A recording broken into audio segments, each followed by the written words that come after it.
Ndeko ya média ozo tambusa sango bazo publier papa kufi vraiment pesinga mawa pona ni ko luka liwa pisika liweza te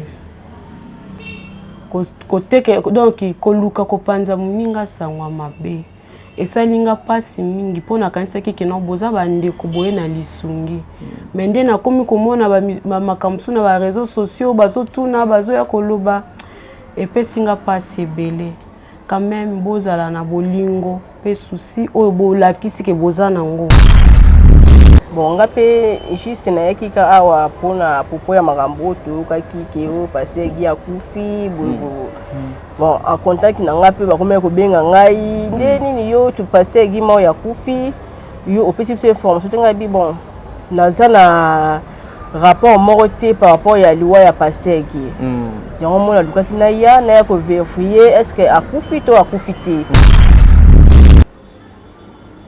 papa Guy Mario akufité papa Guy Mario azande malade abeli ça fait 4 mois tozaki na hôpital à maman Olive azui ba soin abimi ayenda mais ba soin ngo papa azaka malade pona koloba aza malade aza ya kokufa te.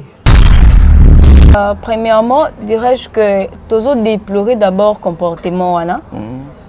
Et puis toza vraiment na esengoté. Parce que ça fait mal que batu misusu bazo comment puis bazo commenter mabe par rapport à santé à papa.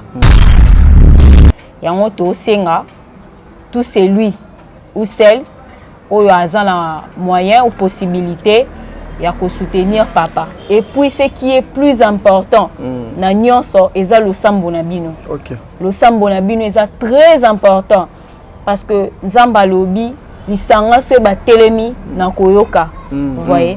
Liboko moko to lisapi moko esokola ke longité et bongaka misa pesa la nyonso le 5 donc biso moko to kokokate yango to sengi bino. Est-ce que ezali ya solo bazo kobimisa yo awa na ndako?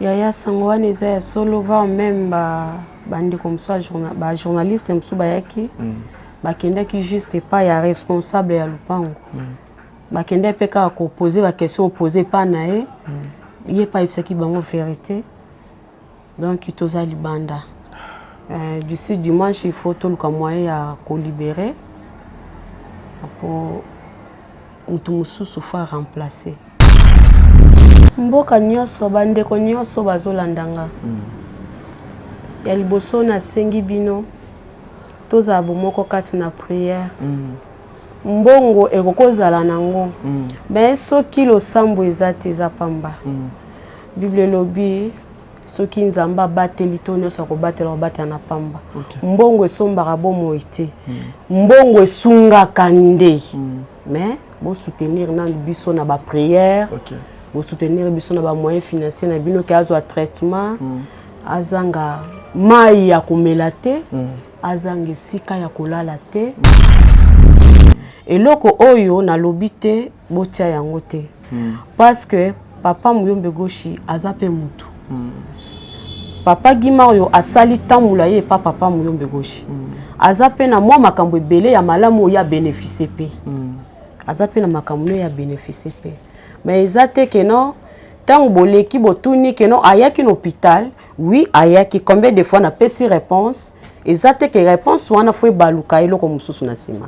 Voilà mbote balandi nyonso ya TMC télévision balandi ya Top Media Congo boye ina émission na bino to sur la vérité cette émission ezalaka présentée par moi votre frère Tadi Ngalapa to sur la vérité dans la émission auto kendaka poto kundo la vérité poto sur la vérité poto pesabino makambo o ezali ya bosolo. Je pense que awa place na fandi bozomona je suis bel et bien en résidence ya papa Guy Mario oyo bino ebele bomoni na banda kuna bino na ba etando ike na bino chaque mutu azo sala interprétation na ndenge na chaque mutu azo koma titre na ndenge na eba ope bazo toucher na ba personnalité ya batu bazo continuer ko toucher na ba personnalité ya batu lokola émission zalaka to solo la vérité biso to vivre na rumeur que nous sommes descendus ici sur le lieu na résidence ya papa Guy to lukamwa to zulabino même 5 petites minutes si pas avec sa femme avec sa fille OP lorsque je suis en train de faire cette annonce Azalina en face nanga une façon ya kolandela de près mais nous vous informons que non papa Guy Mario a confité elle est plutôt disons bon la personne elle est plutôt souffrante alors Azan a besoin il y a assistance nabino spirituellement surtout il faut prier à la maison il faut toujours kotikaye entre le maître de Dieu et RP Bobozo tikaye na maboko ya Nzambe vous pouvez aussi assister même financièrement parce que ça aussi papa Azan a besoin pour que nzoto naye et luka moyen et donc mais sur cette émission je me rends en fait entre parenthèses sur ce qui concerne les artistes comédiens nous vous voyons aujourd'hui vous êtes vraiment motivés pour la mort de maman Chako. Maman Chako, notre maman, que son âme repose en paix. D'ailleurs, sorti à corps, il fallait de ça, mais les langues est simbité pour des raisons pour des raisons jusque là nous attendons bakena nous na ministère de la culture et art exactement ezali nini est-ce que beaucoup qui cause la motiver te pour na moko na bino o azako lala na kati ndako awo azo respirer il a aussi besoin il y a affection na bino il a aussi besoin bo salela ye démarche wana ba motivation oyo bozala nango lorsque la personne ne plus lorsque la personne a commis ebembe. Est-ce que beaucoup qui cause la motivation na te moko na bino azobela ezo sala bino ndenge nini que no bozo we la moto sa kufi pendant que bwana moko oza sérieusement malade ça va rien coûter et pas ya bandeko obino bozo ko kota pona ba obsèque ya maman Chako. Ça va rien coûter aussi ceux qui peuvent beaucoup kaka pour ndeko na bino oyo aza malade juste pour sauver molimo naye juste pour sauver âme naye âme c'est le bon Dieu qui sauve sono lo ba ko sauver âme naye par rapport ya ba prière na bino mais pour na ko sauver pema oyo ye azoko pema oyo santé naye ezongela est-ce que beaucoup za la motivé voilà exaucer je pense to coacha moi une petite transition une façon pour na biso ya kozwa moyen to zwa moi extrait to zwa maman ou bien sa fille comment tu t'appelles encore comment Gladys ako luka moyen asola na biso même pour 2 ou 3 petites minutes et puis bandeko balandi onion so bomoni ezali commentaire à ma b onion so ezali ya ma b. Sachez-le que non, il sera poursuivi na justice pour nakoluka kobe sa image ya papa bato o azali na famille oyo azana ba valeur il faut ko protéger oyo azali na batu pe ebele ba respectaka alors bongo exaucé to kozwa ba ndeko na biso misusu puis on se retrouve tout justement après pour que tout le commento kata émission na biso merci voilà ba ndeko balandi ya Top Media Congo nakanisi tolaka kibino to bandaki na bino libanda tokoti kino boni na kati ya ndako awa poto sola na mama na biso poto luka moye to yebisa bino ete oyo nyonso bozo komona na ba etando ike na bino ke papa na biso za lisusu te makambo ebele ezobima na sujet ya malade ya papa mususu ezali ya lokuta misusu ezali ya kolanda te émission o komona ngo ezali solola to solo la vérité voilà pourquoi to yeko solo la vérité na maman et ici c'est pas important c'est pas évident de venir ici beaucoup makubando tu na maman nani ayaka awa nani ayaka te nani asalisaka bino nani asalisaka te la Bible nous dit ce qui gauche peut si droite yebati voyez donc voilà yango pe ezali lokola ndenge biso tozoya awa tozoya koluka lisungi pour que le gens basunga papa na biso Guy oyo azalaki mutuya asepelisaki bino apesaki bino makambo bino bolingaka oyo azana besoin ya lisungi na bino lisungi wana ekozala pe na nzela ya losambo ekozala pe na nzela physique ekozala pe na nzela ya matériel ekozala pe na nzela ya misolo maman na biso azali awa tozomeka kosola na ye ameka kopesa biso pe mwa makanisi na ye par rapport à maladie à papa. Mbote maman. Mbote papa journaliste. Bonne santé maman. Nangolo Nzambe. Ozana bomoi. Voilà, est-ce que bandeko bakoki koyeba nanu kombo ya maman et puis okoyebisa biso oyo yo ozali maman? Ah, kombo nanga mama Lili Kanyeba Mbongo. Mbongo eza kombo ya mobali nanga papa Guy Mario Mbongo. Nazali mwasi ya papa Guy Mario. Voilà. Mais quand koyebisa biso bosolo, moi vérité, par rapport à tout ce que nous voyons dans les médias, par rapport à maladie à papa, ezo koleka ndenge nini pe eza nini maman. Balobi était papa akufi. Auto c'est quoi? Yende dozana ye awa ou eza ndenge nini maman. Bandeko na yo o bakozwa libako kolando awa ba comprendre eloko moko. Merci bandeko na ngai. Papa Guy Mario akufi te. Papa Guy Mario azande malade. Abeli ça fait 4 mois. Tozaki l'hôpital à Maman Olive. Azu ba soin abimi ayenda ko. Mais ba soin ngo papa azaka malade pour na lo baza malade.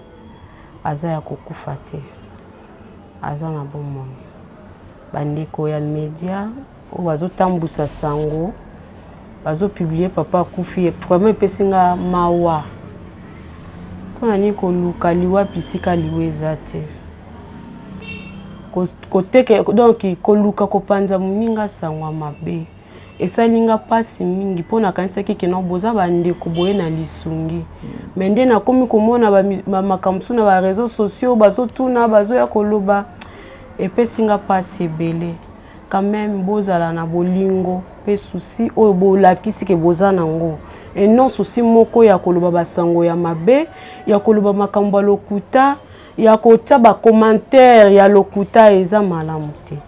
Papa Guy Mario azali akozala pe kaka kokufa te parce que liwa ezaka mokano nzambe nzambe moko a décidera pona mutu et non mutu ndatela mutu liwa azali soki bandeko bazanga bolingo ko soutenir na ba prière na misolo pour que balandele penda soin bien papa Guy Mario oleka su na télévision beaucoup mona ye akufi te pe akokufa te liwa eza toyebi liwa eza mokano mutu nyoso tu mais te mokano nzambe nzambe abongisi liwa pona mutu nyoso akoleka na nzela liwa mais na mokano ya nzambe no ya mutu oyo azwi courage ya kopublier na ba réseaux sociaux. Ok. Voilà. Siko maman eloko nini okoki kosenge pa bandeko na yo obazo kolanda yo obakozwa libaku pe ya kolando awa parce que ici je signale que nous voulons pas kozwa maman tant ebele aza na ba émotion aza na ba choc oyo alali aza mobali na ye papa bana na ye meilleur ami na ye alors tokozwa tant pena ebele te oyo okoki kosenga pa bandeko na yo bazo landa yo na ba mboko nyonso bakozwa libaku ya kolanda émission o ekozala nini maman. Mboka nyonso bandeko nyonso bazolandanga ya liboso na sengi bino toza bomoko kati na prière mbongo ekokozala nango mais soki losambo eza te eza pamba Bible lobi soki nzamba bateli to nyonso akobatela obatela na pamba mbongo esombaka bomoi te mbongo esungaka nde mais bo soutenir na biso na ba prière pour soutenir biso na ba moyens financiers na bino ke azwa traitement azanga mai ya komela te azanga sika ya kolala te eloko na kosenga bino bokoki kosala mingi pona papa na biso Guy Mario yango wana bosungi biso na ba prière vraiment tango yo zo prier ozo prier kobosana te kocha papa Guy Mario na losambo. Le sambo est très important pour notre papa Guy Mario. 10 francs est très important pour notre papa Guy Mario. Bonjour na yo est très important pour notre papa Guy Mario. Vraiment nzamba kozanga te ko pambola bino. OK, voilà maman est-ce que au cause là quand même na moi boyebi sur ce que pena papa azobela maladie pena ezo fan sa papa au cause là na idée nango. Bon. Malade Josephine sa papa. Papa, faut son bakine. Bakine. Faut azwa bakine, azan bapota, biscar donc belé na sima. Aza vraiment ba moya ko lobanyo c'est ça parce que ça télévision. Ba koya ko interpréter na ndenge mususu ya mabe. Mais parlons juste de l'essentiel, voilà. Aza malade, faut azwa bakine, faut azwa moi aza na médecin azolandela ye bazolandela ye souvent. Akoyoka na bien so bazolandela ye ayoka bien OK. OK. Azwa bakine. Voilà maman, le quoi tout sur la vérité. Émission oh je pense que Rosala et qu'il y a terre oyo et botambuma et qu'il y a likolo ya mabangate. Je sais que cette histoire aujourd'hui les gens peuvent regarder ça avec un œil et kayamokili. Mais vous qui priez, regardez ça avec un œil trop spirituel. Le kola oyo et qu'il y a qui lazalo. Vous les enfants de Dieu, vous apporter en plus Nabino et Zala quelque chose de bien. Nous avons appris Pekakanaba internet, donc on a tout sur la vérité na maman nangaye. Que bazocha yo libanda pona makambo etalinda ko. Place ozo bomba mobali na parce que yo moko moto tikali mobali, yo moko moto tikali mwasi, yo moko moto tikali nyonso. Ezali ya solo. Parce qu'il y a une maman qui m'a appelé maman Zozo na mobali na ye, papa Noé, maman Déborah. Babenga pour me poser cette question. Est-ce que ezali ya solo bazoko bimisa yo awana ndako? Yaya sangwane za ya solo va même bandi comme ça journaliste msu bayaki bakenda ki juste pas ya responsable ya lupango. Bakenda peka ko poser ba question opposer pas na ye. Yé pas ipsaki bango vérité. Donc itoza libanda. Du dimanche il faut tout le moyen à ko libérer.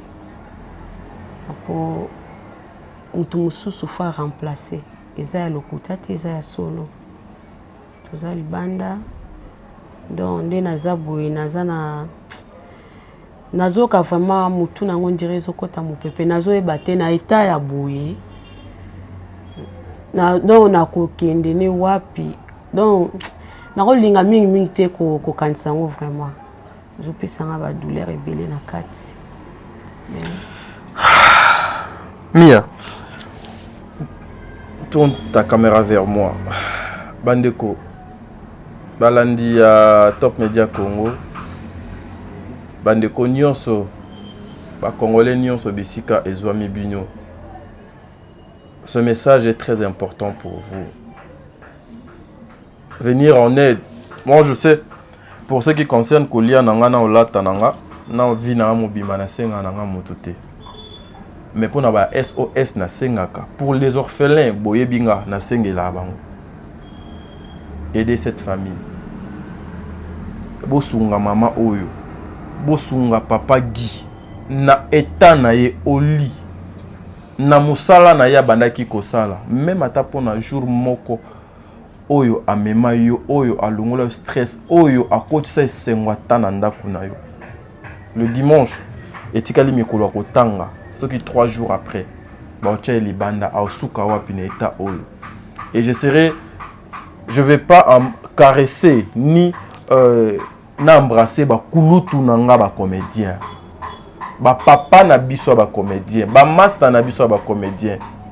Au lieu de vous mettre dans de n'importe quoi, des insultes, des injures, voilà qui ça, ce que vous avez. Celui-là, oh donc alali ao, asa collègue nabino. On ne le souhaite pas. Oh, aujourd'hui, oh, yobozoko, nuit et jour, maman Poutezo, te kama pas maman Chako. J'ai reçu papa Masasika Bamba. Alobi maman Pouta. Moutaso Mali Pouta na $10 na Zando, mais à côté Kango à $15. Pour n'avoir obsèque pour bateau balata uniforme. Mais celui-ci, ça demande quoi? Boza et Belé, NTPC. Pakosiko, si c'est Pakosiko, il y a Anosanjo. Aimons-nous réellement vivants. Association, il y a ma femme comédienne, dirigée par Maman Nabiso, Marie-Hélène. Vous avez des associations où ils allient pour nos comédiens, des artistes et comédiens. Celui-ci, c'est votre frère, votre collègue. Est-ce que beaucoup là non mon a été? Je parle pas à sa place. Mais nazo compatir na bango par rapport à douleur azanango ba bengane isusu libanda azo kokote les maté azo kokolia te moi je vu ça c'est sa femme mutu azo aider et ba bimse biso na ndako bozana mité mandeni bozana mité mandeni mais bozo tambola na mituka bozo ko renier bozo ko sepela bozo ko sala ba buzz bozo zela matanga mama chako ebima pour que boba no sala ba direct ba vidéo mais elle est là non maman liloba no suka ye kozala nini pour que to kabwana yo na biso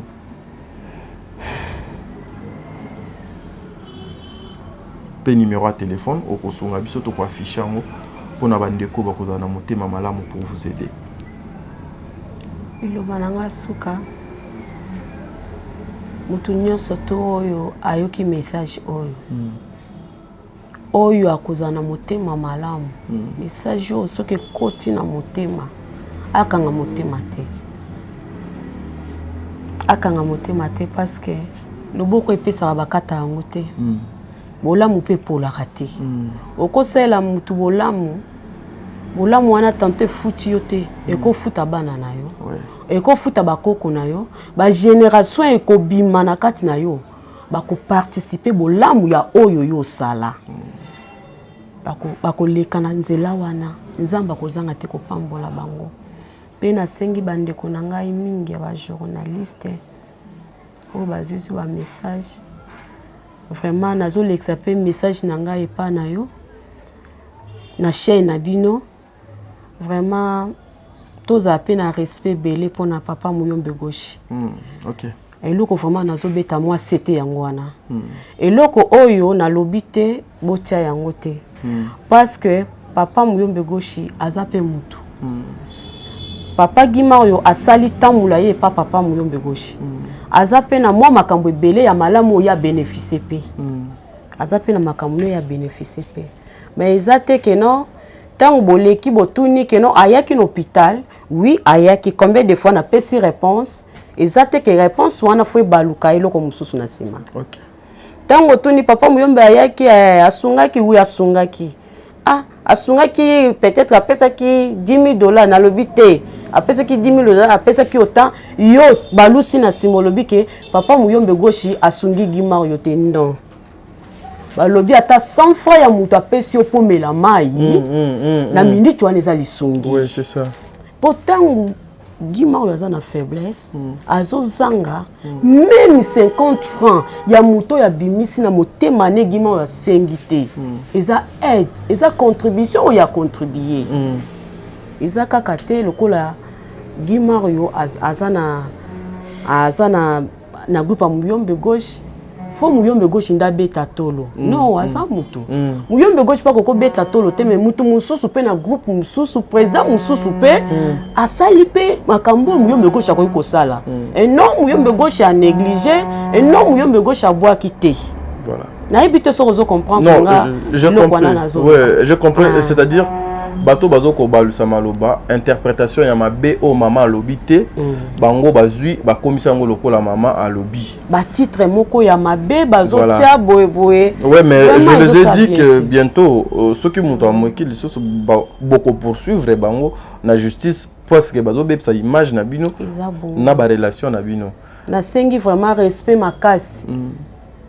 makasi na papa Muyombe Goshi OK bopesa ye respect nga pe nazopesa respect etant que donc chef azaki chef mobile na ngai parce que groupe Muyombe Goshi za compagnie mobimba tozomona bato totali bango bakoza ba 200 et quelques de personnes et ça compagnie faut to respecter nga naza ba respect belé na ko manquer te na koki ko marcher pe ba moté na koki pe ko inventer te na lobby oyo yo journaliste tuninga question na yo faut na répondre yo voilà na répondre na question non mais ça na répondre na question yo to balusi réponse nga na pese comme eloko muswe non naza na ba respect belé pa ya papa Muyombe Goshi merci beaucoup naza ba respect belé aza papa oyo nazwaka na mutema oyo pe na sepelaka ne na landaka ye na bandi kolanda groupe ne lelo te po Gimario ya balinga non na bandi kolanda papa Muyombe Goshi naza no mwana mukie na yebi ata Gimario te vraiment to pese ba respect belé bolongola ba biloko yo bolingi bo inventer koluka ba polémique vraiment eza bien te vraiment bozana souci nanga botala passion naza nango kobelisa papa ndako ezaka na papa etongama na mama te papa aza na se boye bo bando lukelanga ba polémique moko oyo donc eza bien te na sepelité na ba titre moko na moni na ba réseaux sociaux na sepela ba titre wana te vraiment ba respect belé pona muyombe goshi aza mutu azo sala musala na ye azo sunga pe na ndenge oya moneli selo makoki na ye et non to ko obligé ye et non muta ko obligé ye soka sungi gima oza na propre volonté na ya monike mwana nanga fona sunga ye na makoki oya kokeli bo balusa makambu te bo balusa ba message te to respecter ye oyo vraiment nakoki koloba yango wana. OK, est-ce que ye moko papa Guy azoloba quand vous parlez na ye azoloba? Papa Guy azoloba. OK. Papa Guy azoloba. Mais il faut comprendre papa Guy n'est oya wuti ya misisa mutu et katani makila a traitement zui ezo senga penza te alobaka mingi fois na ba repos. Mais ce qui a zui repos tant oya la muki oko poser peu ba question à répondre à zoloba. OK. Numéro nabino to ko pesango bien que to ko afficher ngo okoki pe ko pesango pour na bandeko o bakozali baku ya kolanda émission bakoki ko benga ba contribuer na ata na losambo wana na nzela à téléphone. Merci beaucoup. Numéro eza plus 243 90 81 32 534. Oko bandela plus 243 90 81 32 534. Wana so bobengi eza numéro ya pasteur Guy Mario Yemoko. OK. Mutuna so akobenga ye akozwa ye soki akoloba bakosolola. Soki pe akoloba tenga na zawana na ko solola na muto akobenga. Voilà, merci beaucoup Exaucé, merci beaucoup parce que au Saligande Tosolaki, mesdames et messieurs, à mes côtés, vous avez Elenge Moko Azali Awa, Gladys, c'est comme ça ton nom? Oui. Voilà, Gladys, c'est comme ça son nom. Tout le moyen de juste 2 petites minutes. Tout le moyen de Solana par rapport à la situation à Papa Guy. Gladys, bonjour. Bonjour. Comment vous allez? Un peu, ouais. Un peu, ouais. Bon, tout ça là. Mon problème qui est par rapport à la santé à papa. OK. Donc on le battait qui est dans bien parce que ça nous dérange vraiment beaucoup. Ça vous dérange vraiment beaucoup et ça dérange biso nyonso. To tangi na ba réseaux sociaux, to moni batu ebele ba komi o il fallait ba koma. Aujourd'hui, c'est que vous la famille bino bana ya Papa Guy bozo ko senga et pas bandeko bazo landa bino na mokili mobimba ezali nini Gladys? Bon, premièrement, dirais-je que tozo déplorer d'abord comportement wana. Et puis toza vraiment na esengote. Parce que ça fait mal que batu misusu bazo koma pe bazo commenter mabe par rapport à santé à papa. Vous voyez? Et auto koki ko senga to auto senga ki que baya bazwa ba photo autorisation ba tia na ba réseaux sociaux c'est par rapport à aide. Donc étant que papa Zaki Star biso nyonso totalaki na ba TV to monaki ba rôle bande ko jouer alors ezaki important pour que ba fan na ye ba mona eta papa zanango pour que ba sunga biso vous voyez na traitement et puis on nyonso tokoki kozala nango besoin parce que ça la bien que lobby ba moni sou papa leki na TV a sepelisa bango na ba rôle na ye ndenga salaka d'habitude vous voyez yango to senga tout c'est lui ou celle où il y a un moyen ou possibilité il y a soutenir papa et puis ce qui est plus important na nyonso eza lo sambo na bino. OK. Le sambo na bino est très important parce que Nzamba lobi lisanga se ba telemi na koyoka vous voyez liboko moko to lisapiment ko esokola ka elongité et bongaka misa peza la nyonso le 5 donc biso moko to kokokate yango to sengi bino ba fana papa baninga na biso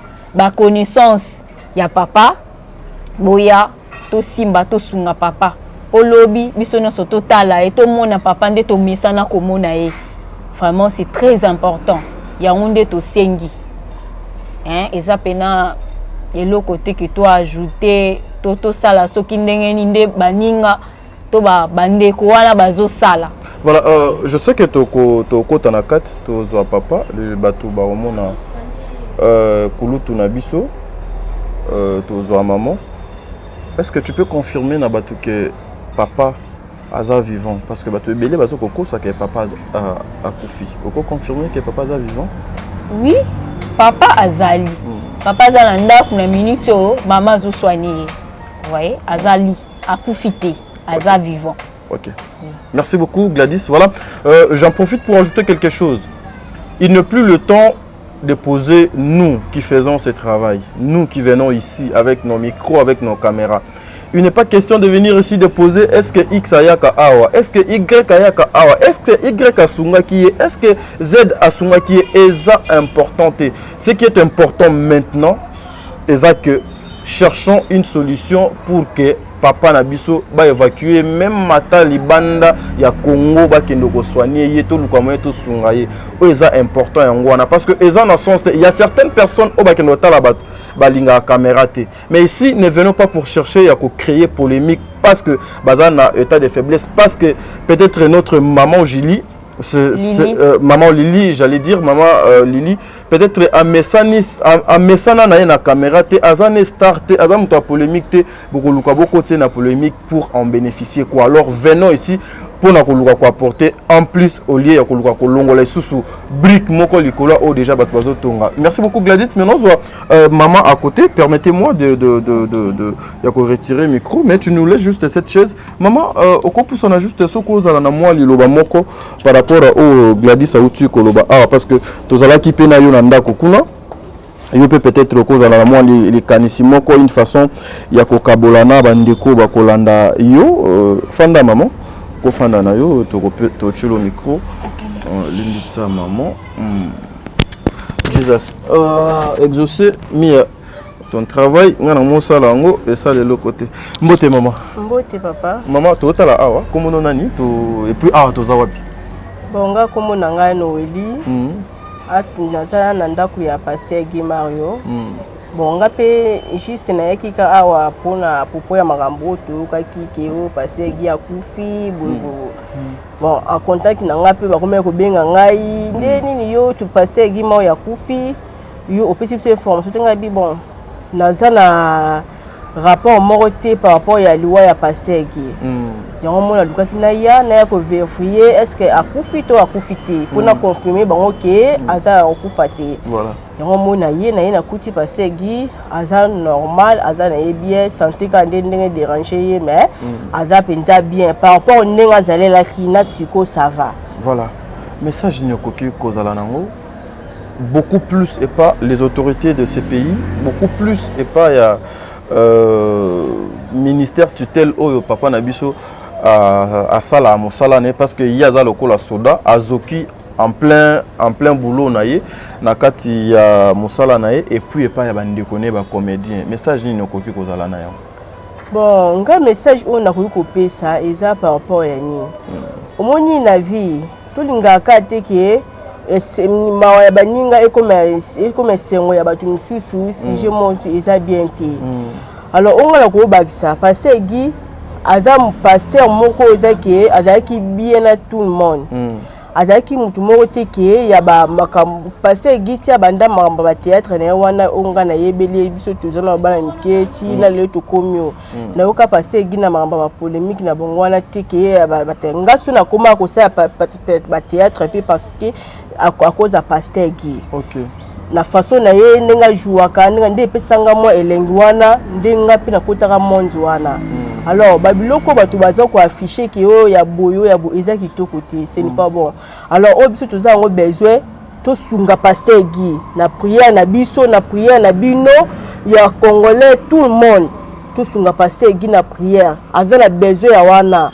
Po aza pasteur oza kinabo na nzela na ye pe na kamera na ye ebele babongo na mitema babonga ndetinga na nzela Pasteur Guy ndenga la kuma makasi nozo makasi pe te na ebike ate fona bondela fona sala bona na par rapport ya makambo ya Pasteur Guy bon o eza ke nde batu nde ya public ba nini na bango nde bazoloba lobana eza penza kitoko te Merci beaucoup. Voilà, mesdames et messieurs, exaucé Mia, je pense que Tozo, le langage moko. Maman Zozo, la femme de Papa Noé Mavaka Lanzinga, vous m'avez appelé pour me poser cette question. Maman Deborah Lubanda, Kilo mère à Calgary, vous m'avez appelé pour cette situation visant le camp d'Imabia, l'Anselme, Mobali à Élysée Boati, Mami Mavungu, Binope Bobengaki, Trésor Kanza, Bobengaki na Mwasinayo, Maman Deborah, pour tout le Kamoeto et la situation à Papa Guy, la mère de 3 anges aux États-Unis d'Amérique, Kuna Binope Bobengaki, Maman Mami Zozo. Depuis Londres, Bobengaki pona mutu bobando linga mingi. Je suis bel et bien na résidence naye. Exaucé tozo juste transition le temps tokota na kati poto lukameto sur la nabino. Nous allons vous donner un numéro et que vous allez afficher où vous allez appeler batu oyo bakoki koyamba soki bozana lisungi soki bozana en plus si vous voulez contribuer financièrement ou spirituellement boko benga na numéro obiso toko afficher awa une façon ya koya vers cette famille ou bien vers notre frère Oazana besoin ya lisungi na bino na ba décret ni on sommet. Voilà, mesdames et messieurs les abonnés de TMC télévision nakanisi toye to salika musala na biso. Mon salo est obligé de vivre dans la rumeur.